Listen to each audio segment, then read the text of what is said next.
Esse debate, a meu ver, tem que ser na sociedade antes de ser na política. Não é a hora de fazer esse debate no Congresso. É a hora de fazer agitação na sociedade. Não é? E isso é um problema global. Eu não entrei nessa questão por outra razão. Eu entrei nessa questão pelas minhas preocupações globais. Isso é um problema que é social e é político e tem sido tratado só sob um prisma, repressão. É claro que a repressão ao criminoso tem que haver, mas houve a confusão e passaram a fazer a repressão ao usuário. Então, lá nos Estados Unidos tem mais ou menos 500 mil pessoas nas cadeias porque são usuários de droga. 60% maconha. Todos pobres e quase todos negros. Então tem um ingrediente de discriminação. Não é? Bom, e em vez de tratar o usuário, quando for o caso, como um paciente, põe na cadeia. Não há cadeia no mundo sem droga. E na cadeia o drogado passa de uma droga para outra e aprende outros crimes. Não é? Bom, e isso está muito amplo. Aqui no Brasil, a maconha, o acesso é muito fácil. Mas ele vem de onde? Vem do crime. Porque o jovem que vai comprar maconha perto da escola, ele vai ter que entrar em contato com o crime. Ou então um deles vai lá e ele vira contrabandista também sem saber. Ele compra mais para poder dar para os colegas. Então é preciso, pelo menos no caso da maconha, separar a maconha das outras. Primeiro porque ela é mais difundida. Segundo que ela causa menos dano. Aí tem a seguinte questão, ela causa dano? Pode causar, dependendo da pessoa e dependendo da intensidade do uso. Portanto, tem que combater o uso, tem que ter campanhas, tem que educar e tem que ter assistência para certos casos. Mas o grande elo que liga a maconha a outras drogas é o crime, é o contrabandista, não é? Porque o chefe da droga ganha mais com outra droga, então ele acaba te levando para outras drogas e cria uma teia. Então, essas questões começaram a ser discutidas. Agora, nós criamos uma global, uma Comissão Mundial de Drogas, que há coisa de 3 semanas apresentamos nos Estados Unidos.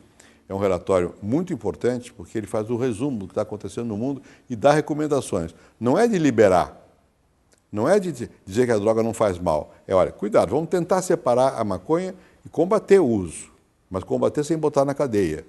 E as outras drogas, vamos dar mais atenção médica para as pessoas e combater o criminoso que usa droga. Não é?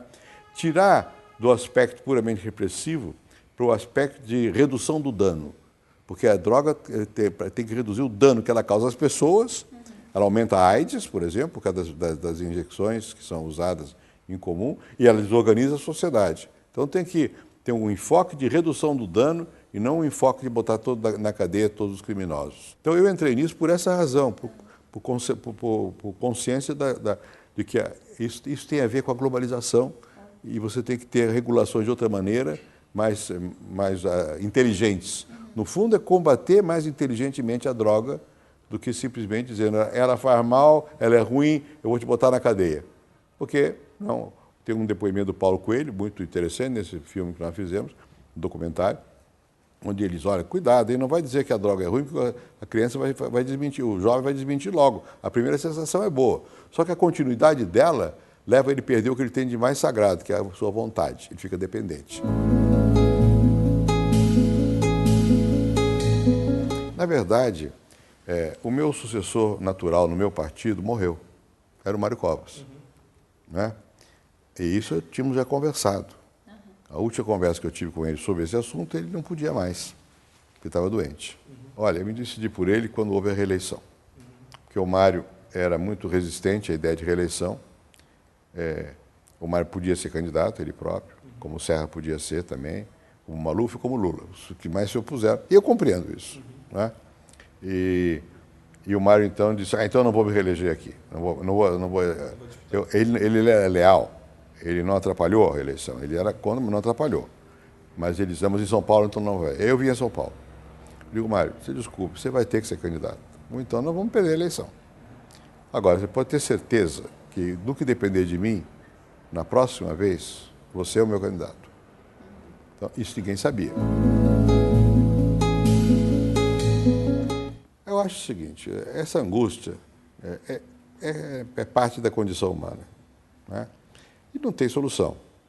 No mínimo, você tem que dizer que tem um mistério. Você tem que dar sentido à vida. Ela não tem sentido em si. né? E cada um vai ter que dar o seu sentido à vida, né? E vai sofrer para encontrar um sentido para a vida, né? E vai ter que funcionar sempre, um pouco como os existencialistas pensavam, né? Sobre a angústia da morte. Mas você tem que, ao mesmo tempo, domesticar essa angústia da morte, senão ela te paralisa, né? Tem que tentar entendê-la como um fato que vai acontecer. E um pouco o que eu disse hoje, quem morreu pode continuar vivo na memória, na minha, pessoal, né? E a sua, cada um de nós terá os seus mortos vivos, né? Então talvez isso arrefeça um pouco a angústia. Mas sempre haverá angústia, você não tem resposta para muita coisa. Então, quando você não tem resposta para muita coisa, você cria Deus, o céu, o inferno, o mistério, né? Isso não vai acabar, porque não tem resposta, né? Eu acho que seria altamente pretensioso eu dizer, não, tudo é explicável pelas leis da física. Tudo não. As leis da física explicam muita coisa, né? E várias leis de regularidade, muita coisa da ciência. Mas tem coisas que não são explicáveis, né? O Serra disse uma coisa hoje interessante. Disse, eu sou amigo do Fernando Henrique há 46 anos, eu não sei porquê. Amizade não tem explicação. É verdade. É verdade. Amor não tem explicação, né? Não tem. E você não vive sem amizade, sem amor, sem até a diversidade. Você não vive, né? Mas é contingente. Não tem explicação. Pode acabar, pode não acabar. Você deve cultivar. Por isso que eu disse numa outra ocasião, agora aos 80 anos, eu digo, passa a ser, quanto mais você fica velho, e portanto mais maduro, espero, sem apodrecer ainda, você tem que valorizar mais a felicidade, a amizade, essas coisas, né? Que no começo da vida são secundárias. Você quer mudar o mundo, a gente continua querendo mudar o mundo, mas sabe que as pessoas contam, né? E eu sempre cultivei amizades de pessoas que não pensam como eu. Eu tenho vários amigos do PT, que não pensam como eu. Amigo que eu estou dizendo é amigo de vir aqui jantar, ir para Ibiúna, essa coisa, né? E como tem pessoas que são conservadoras, né? Porque tem certas questões que ultrapassam essa mera ideologia. O que não ultrapassa é o comportamento. Você não pode aceitar o comportamento aético, né? Mas o resto você tem que ter tolerância, porque ressaltaram muito essa coisa, que eu acho isso mesmo, de que é importante a tolerância. E você passa a valorizar essas coisas que não são imediatamente visíveis como importantes, né? E o que é difícil?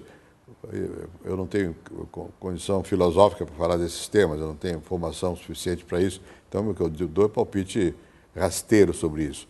Mas eu acho que é isso, você tem que aprender a conviver com a angústia, né? Não vai suprimi-la, né? Não pode deixar que ela tome conta de você, porque aí você fica bem mal. É um exercício permanente.